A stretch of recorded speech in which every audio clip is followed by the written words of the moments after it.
finally home. Gigi and Lourdes. Ay, Lara.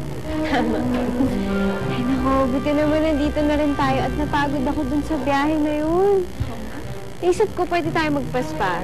Tama, tama. No? Hindi ko kaya mga ganun biyahe. Gigi, baba mo nga yung gamit ko dyan. Diba? Marte mo naman, Lourdes. Ilang oras lang naman yung biyahe natin sa eroplano. Lapit-lapit at Singapore. Naiirita na ako sa'yo. Ang asim-asim mo, kanina pa lang sa airport, ganyan ka na. Uy, ikaw, tatandaan mo kung hindi dahil sa akin, wala kang lipstick na ilalagay dyan sa labi mo. Baka mamaya magpabili ka na naman ng papel de hapon. Oo nga naman, Gigi. Hindi naman namin nakakalimutan yun eh. Lara. Pero huwag mo rin kakalimutan na kung hindi dahil sa akin, baka hanggang ngayon, gugu pa rin yung kinakaskas mo sa buhok mo.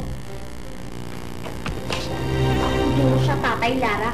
Si Lourdes na ngayon ang may tatay sa kanya. At si Lourdes na rin ngayon ang kilalang Lara ng tatay mo. Gigi, ano ka ba? Talaga? Ikaw ba sa akin? Hey! Umalis ka dito! Huwag ka nga sumigaw! Umayos ka! Ako na, Gigi! Tumigil ka! Hindi ako aalis dito! Tulong! Tulong! Tumigil ka na!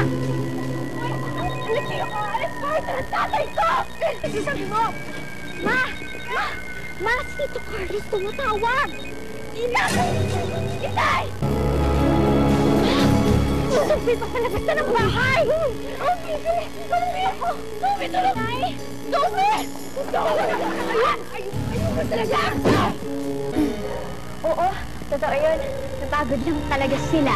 Yes, tita. Tutulungan ko po siya hanapin yung father niya bukas eh. Ako dito?